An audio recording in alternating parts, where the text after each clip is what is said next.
But the temperature inside the reactors remained high at 300 degrees Celsius.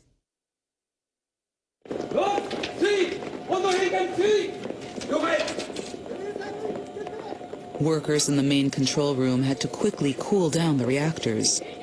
That was the only way to prevent the nuclear fuel inside from melting down.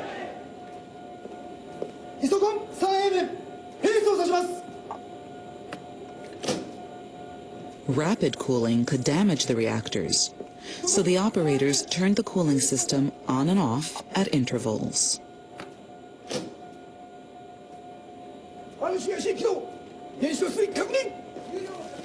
Up to this point, the cooling operation had proceeded according to plan, but things would soon take a sudden turn.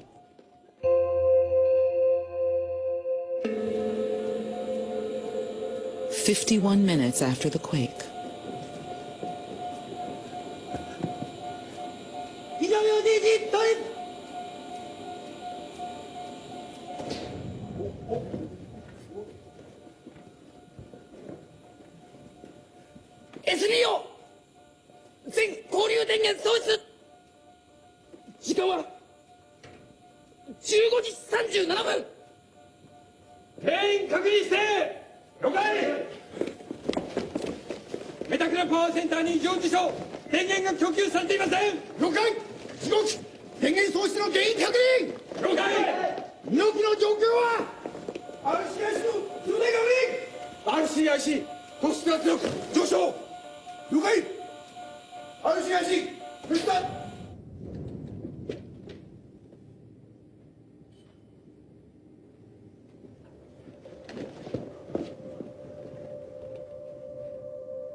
Only the emergency lights for Reactor 1 remained on.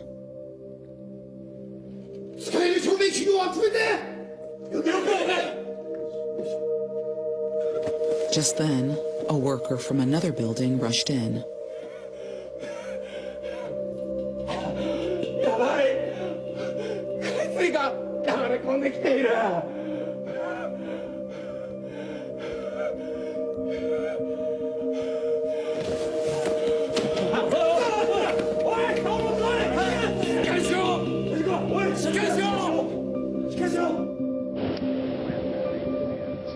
A massive tsunami, more than 13 meters high, washed over the plant.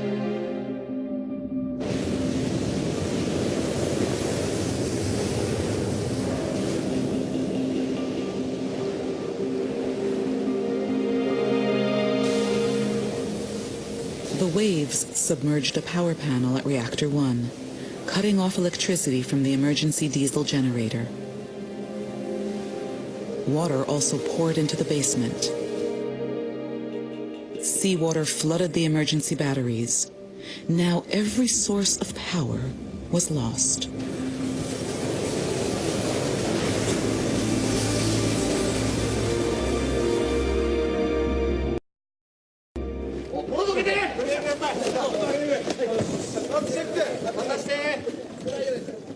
What happened to the reactor's cooling system?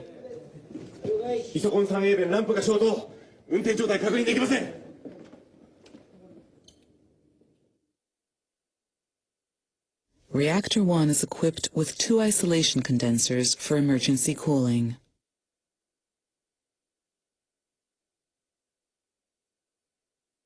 Hot steam from the reactor cools and condenses as it passes through a tank filled with water. Once activated, the system will keep working without power.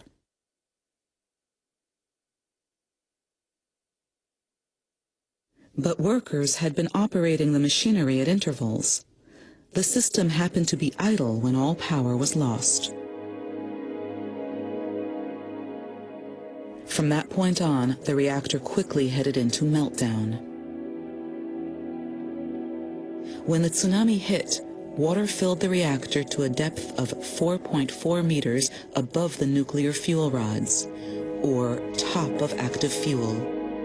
The water level rapidly began to fall.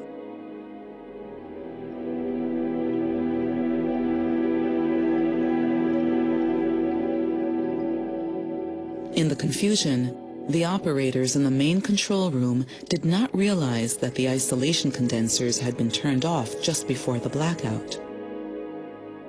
They would normally check whether the system was working by looking at indicator lights above the lever. But when the power failed, those lights went out too.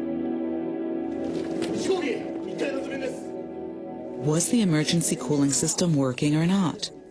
Operators in the main control room could not tell. 350 meters away in the quake-proof building, a false perception was spreading among officials. They mistakenly believed the condensers were up and running. Plant manager Masao Yoshida was supervising the overall crisis response. At his side was Masatoshi Fukura, a unit leader in charge of reactors 1 through 4. Mr. Fukura, you assumed the isolation condensers were running even after the power outage. Yes, that's what I assumed. I thought they were working. Officials mistakenly believed for quite a while that Reactor 1 was safe. This is a fax sent from the quake-proof building to the Japanese government. In it, TEPCO officials report that the isolation condensers were operating about 5.5 hours after all power had been lost.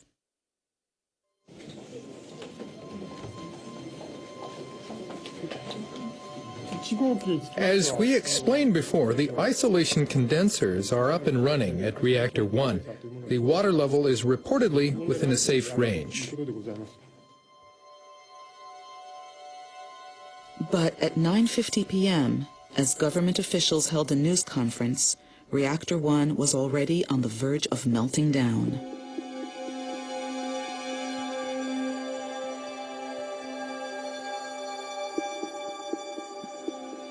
Why did workers at the quake-proof building think the isolation condensers were operating?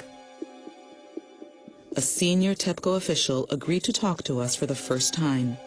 He says it never occurred to him that the isolation condensers were idle, because they can run without electricity. The isolation condenser is, in a sense, a static, non-electronic device that requires no mechanical revolutionary motion whatsoever. So, even now, I think it is extremely effective. At the time, everybody, including me, was hoping that it was doing its job.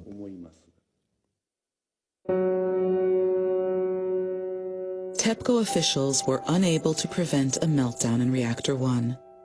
But our investigation reveals they could have noticed early on that the emergency cooling system had stopped.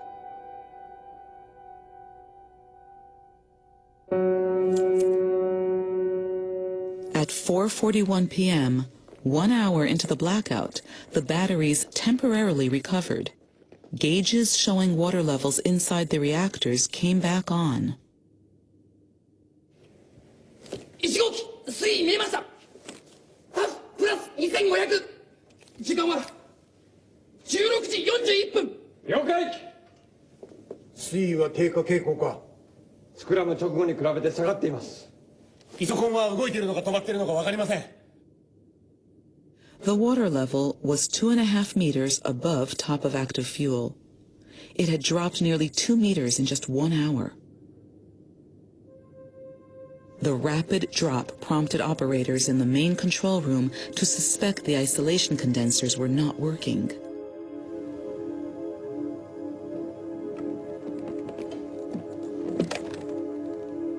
One号機水位確認。タフプラス2500。Operators immediately relayed their information to the emergency headquarters in the quake-proof building.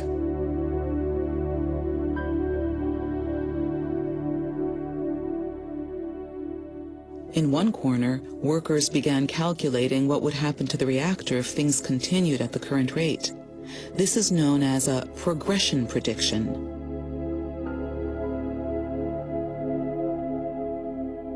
NHK has obtained a communication log from that time. It reads, 1 hour to top of active fuel. This means the emergency response team had received a shocking prediction. The reactor core would become exposed in just 1 hour. But this information later became buried amid other data and was never used.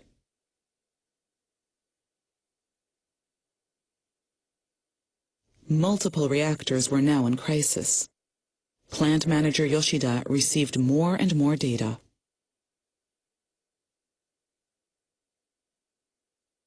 Important information kept coming in.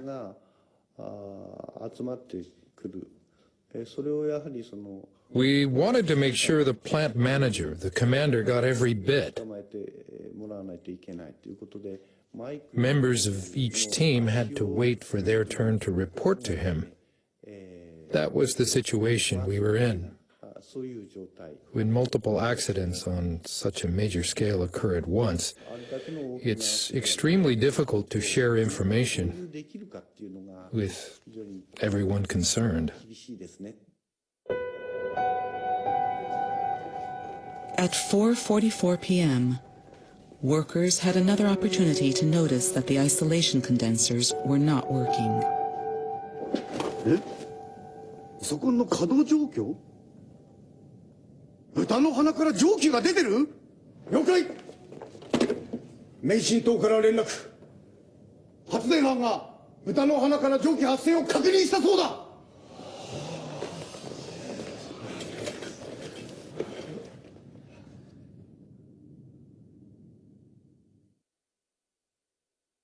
The pig nose refers to two ducts. They allow steam generated by the isolation condensers to exit the reactor building. People began questioning if rising steam meant the isolation condensers were working.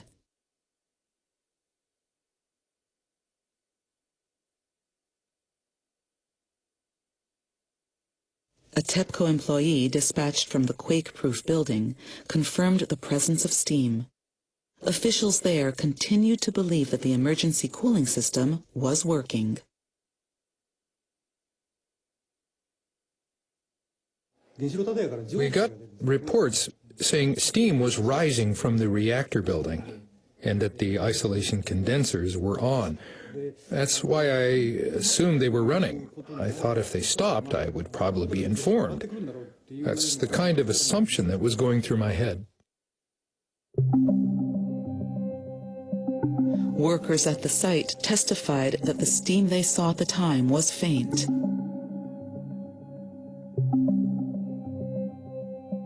That, in fact, was a major sign of trouble.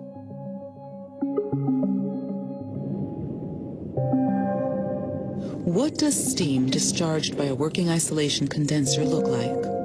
The United States is the leading producer of nuclear power. The 9 Mile Point nuclear station was built at around the same time as the Fukushima Daiichi plant. Every 4 years, its operators put the isolation condensers through a startup test.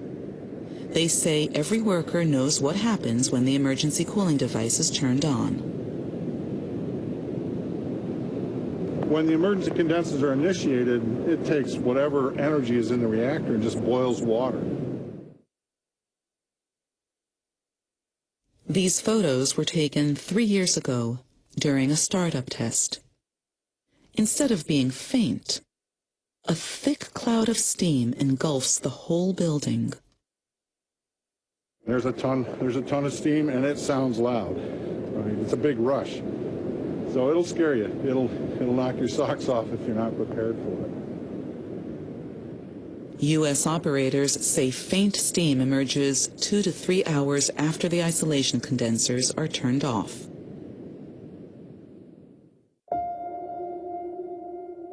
Reactor 1 was heading into meltdown. It turns out that the faint steam was a significant sign of the impending crisis.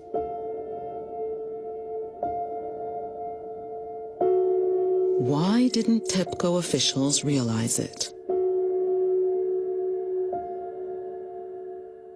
We discovered that TEPCO had not activated the isolation condensers in Reactor 1 for about 40 years.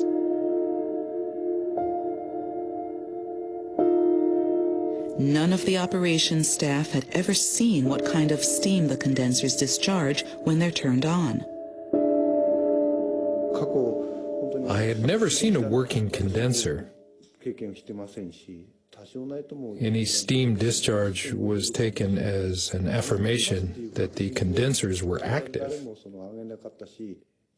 No one declared that they were idle. I guess we were unable to provide the kind of information to plant managers that would have pushed them to do something. Operators and managers had a flawed understanding of a critical cooling system. TEPCO is responsible for the accident. To what extent have officials verified what happened?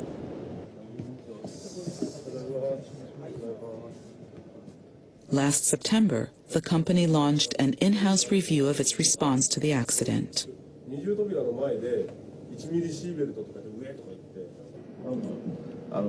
Faint. The faint steam presented operators with a decisive opportunity to notice that the isolation condensers were not working. An internal TEPCO panel charged with confirming details of the accident also focused on this information. But people taking part in one meeting we filmed were divided over the significance of the faint steam. Some witnesses said the steam looked faint and still. Doesn't faint suggest they were working? Everyone sees things differently, so the questions of how much steam is enough to say that the isolation condensers were active will vary from person to person.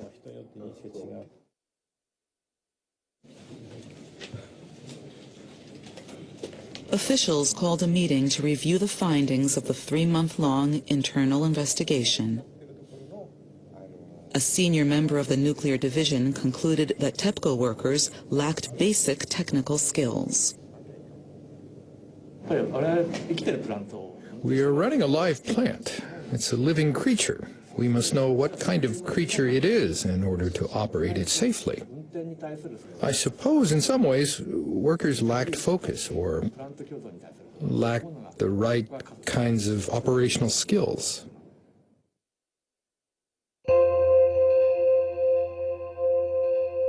TEPCO officials missed a number of critical opportunities. Then, 8 hours after all power was lost, workers had been dealing with multiple reactors at the same time. Then, the situation became critical in Reactor 1.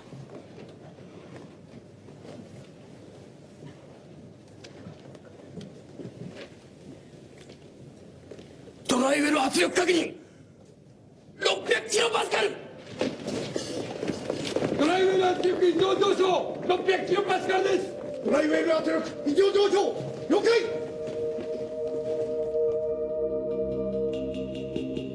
The temperature of the nuclear fuel in Reactor 1 soared and released hydrogen that filled up the building.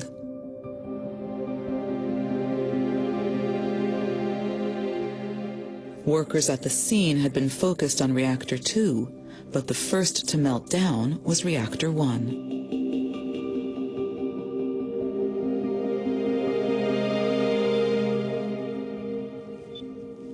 At about 4 o'clock the following morning, in the main control room,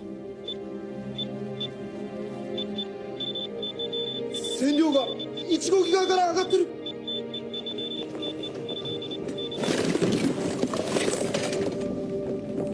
measurements showed an abnormally high level of radiation.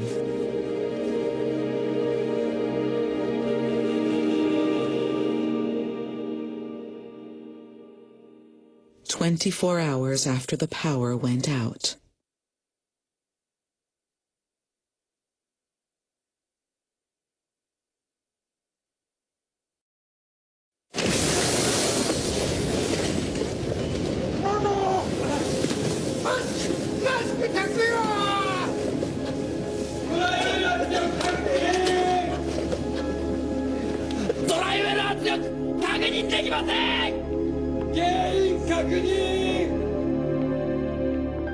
First, a failure in the cooling system caused a meltdown in Reactor 1. Then hydrogen inside exploded. The situation went downhill from there.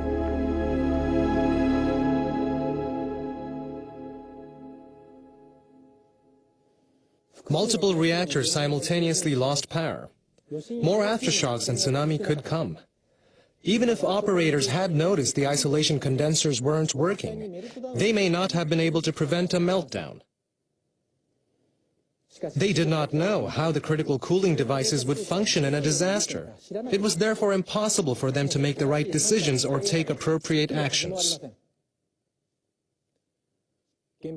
How well did the operators understand each of the huge array of technologies in use at the plant? Our investigation revealed another challenge: cooling nuclear reactors. The emergency cooling system wasn't operating, so workers resorted to pumping water from fire engines outside. Workers at the site came up with this as a last-ditch method of getting water into Reactor 1. Reactor 3 was the site of the next crisis. Its batteries survived the tsunami and its cooling system was running, but it was only a matter of time before the batteries would run out. At that time, operations staff were preparing to inject water using fire engines. But this last-ditch method had a major problem.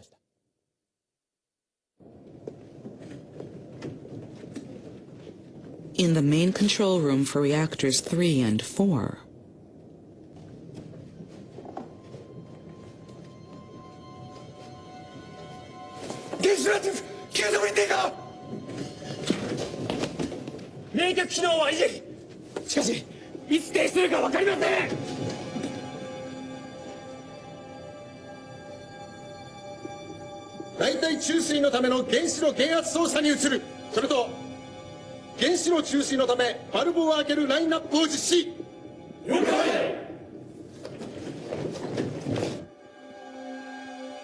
substitute water injection involves cooling a reactor by flushing it with water from fire engines or pumps.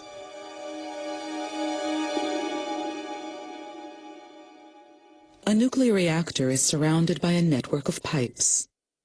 If connected in the right way, they can be used to send water into the reactor.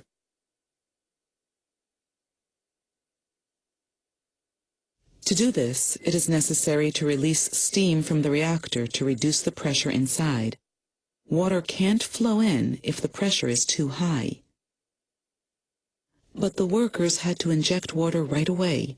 Otherwise, any water remaining in the reactor could quickly evaporate and speed up the meltdown process.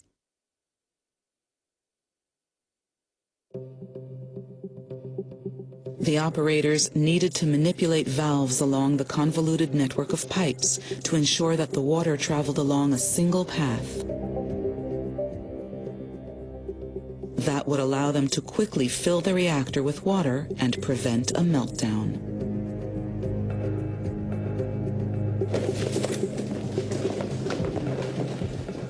The problem was that the workers had never practiced using fire engines to pump in water.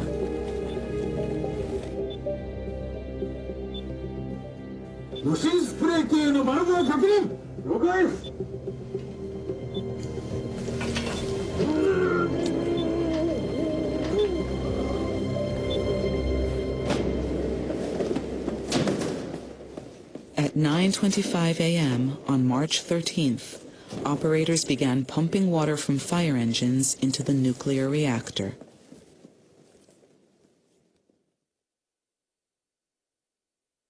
Experts estimate that fire engines pumped more than 400 tons of water on that day. That should have been enough to cool the nuclear fuel.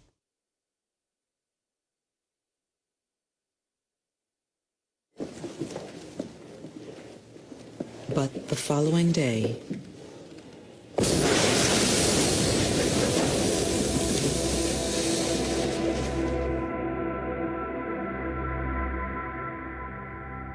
hydrogen inside Reactor 3 exploded. the water from the fire engines did not prevent a meltdown.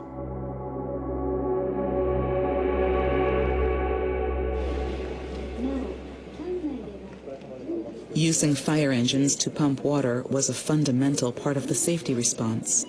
Why didn't it work? We performed a detailed analysis with help from experts on nuclear power and fluid engineering.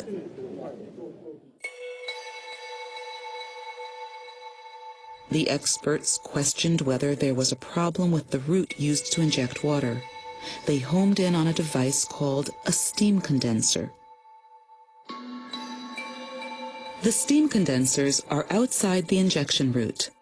They take steam used for power generation, convert it into water, and then send the water out. Normally, there's hardly any water inside. But 2 weeks after the accident, TEPCO officials revealed that the steam condensers contained an unusually large amount of water. The steam condensers seem full of water at reactors 2 and 3. The steam condensers seem full of water. Could water from the fire engines have flowed into the steam condensers? NHK secretly obtained a diagram of Reactor 3. We studied the complex piping system along with the experts. Any valves? There's a manual one. I wonder if there were any other outlets. Probably not on the reactor side.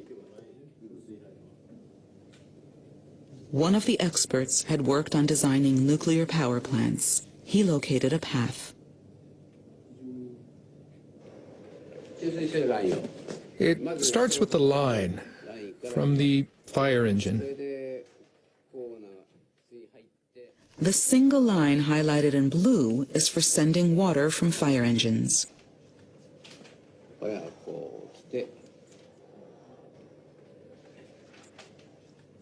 A thin line branches off and connects to the steam condensers.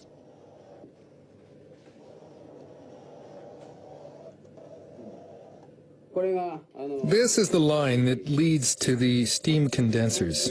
It continues here. But when we take a closer look, The line comes back to a low-pressure condensate pump. before the line reaches the steam condensers, it hits a pump that should block the water flow. From the piping that sends water from fire engines into the reactors, a branch splits off and leads to the steam condensers. The pump sits along this branch. Rotating blades inside the pump typically circulate water from the steam condensers. Under normal conditions, hydraulic pressure from below would have blocked the water from the fire engines. But the pump had stopped working when the tsunami knocked out the power supply.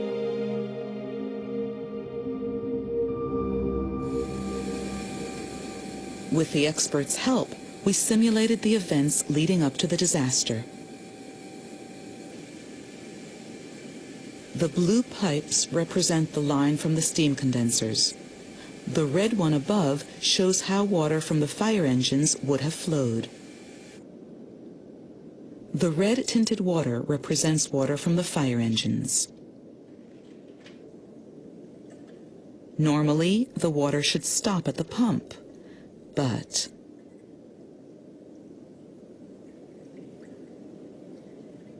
the red water goes through the pump and leaks into the tank that represents the steam condensers.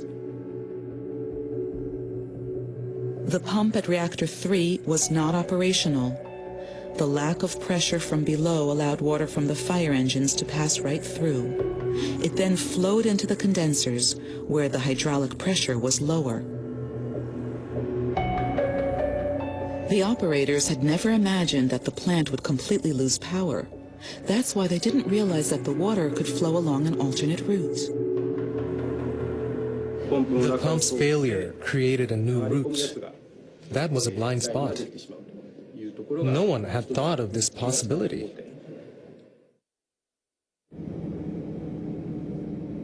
The new route was a major reason for the meltdown.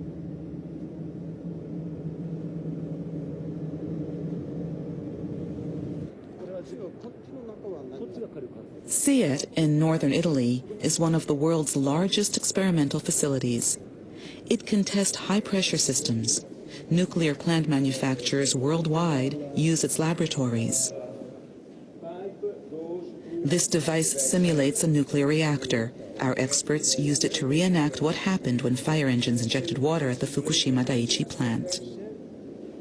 I think there is a great interest about what happened in Fukushima. From a scientific point of view, there is a great interest at the international level, I think.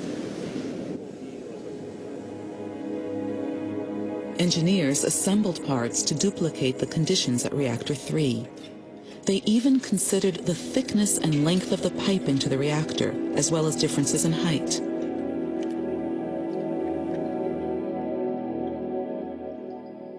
To figure out how much water had leaked, the engineers looked closely at the section where the water flow splits between the reactor and the steam condensers. We used a high-speed camera to record their experiment. The horizontal pipe represents the line from the fire engine to the reactor. The vertical one above simulates the leak to the steam condensers. When the fire engines started pumping water, the atmospheric pressure in the reactor was 3.5 compared to 1 in the condensers.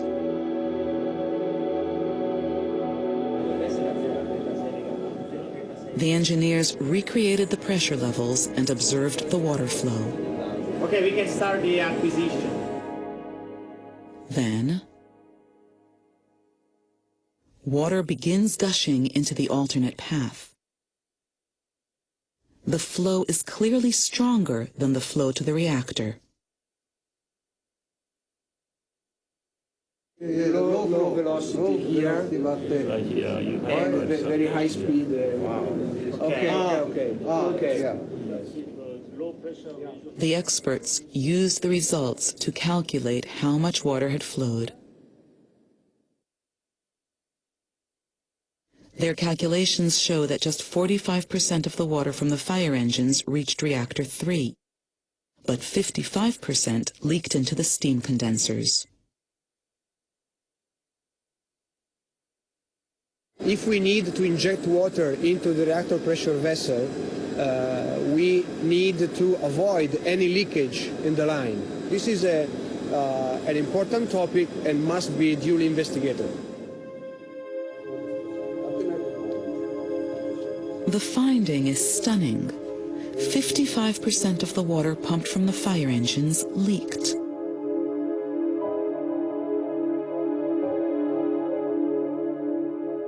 Japanese experts did another simulation. It shows that a meltdown could have been avoided if the leak had been limited to 25% or less.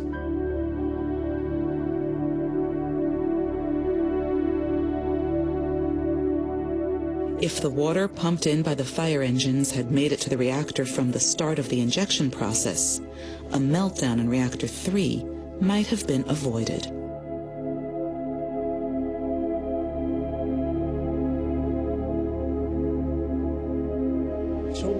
The plant's operators never imagined they would have to rely completely on fire engines for water, and their initial attempt was during a crisis. A leak can make a major difference. That was regrettable. A real pity.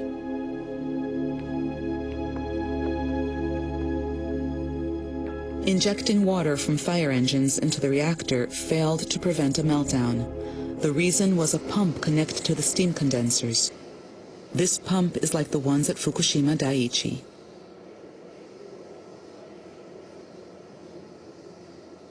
The route that diverted the water gradually narrows.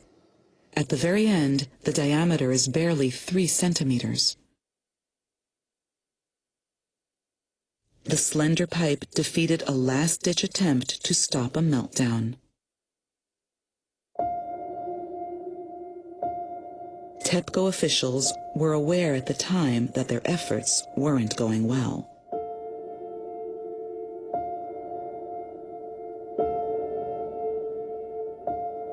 TEPCO recorded 806 hours of video conferences among workers trying to contain the crisis. The footage contains a conversation from one of those meetings. The discussion was between plant manager Masao Yoshida, who was in the quake-proof building, and Vice President Sakae Muto, who was in charge of the nuclear power division. Are you saying you've injected enough water to fill the reactor vessel? Correct. So what's happening then? Is there a leak somewhere? As in Reactor 1, the water level in Reactor 3 isn't rising, even though we're injecting water. This means there's a high possibility of a bypass flow. You mean there's an alternate route? Right.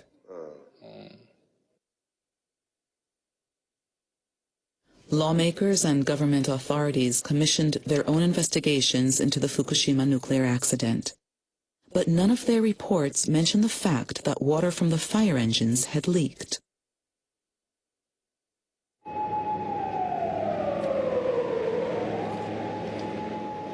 After the accident in Fukushima, Japanese power companies dispatched fire engines and water pumps to their nuclear facilities. Workers hold drills to firm up procedures, but they haven't done any tests to see whether they can inject water into reactors without it leaking.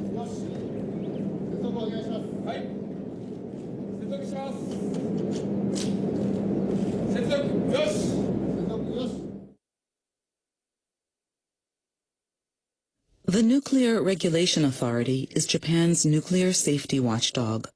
We asked officials what they thought. There's been little investigation so far into water injection with fire engines. The nuclear plant operators who actually deal with accidents and our staff would wind up discussing the situation face to face, much like this, or huddling together over a diagram at the site. What can be done to prevent meltdowns? The United States is the world's leading producer of nuclear power. Industry officials there have gradually modified their approach. The reactors at this plant are the same as the ones at Fukushima Daiichi. The operators launched a safety management project after the accident in Japan. And in the new way we're going to do business is we're going to take that spool piece and make it permanent rather than have to have the operators fool with flanges or anything like that.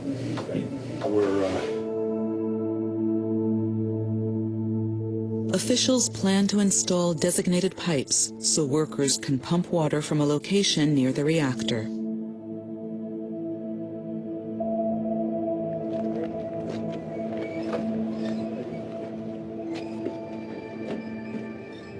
And they have increased the number of powerful pumps for injecting water from outside. This gives them various ways to cool the reactors.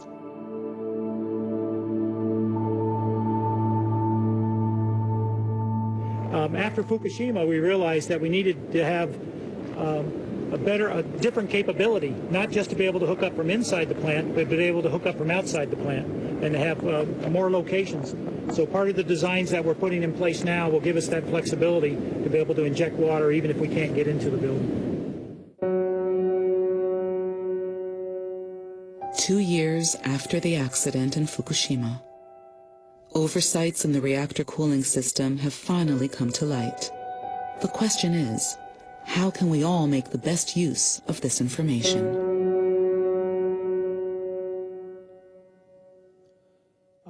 Some Japanese utilities are installing dedicated water injection pipes like the ones in the US.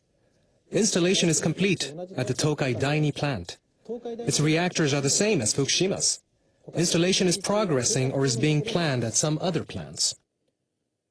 But US and Japanese operators are not exchanging information on the issue of alternate lines.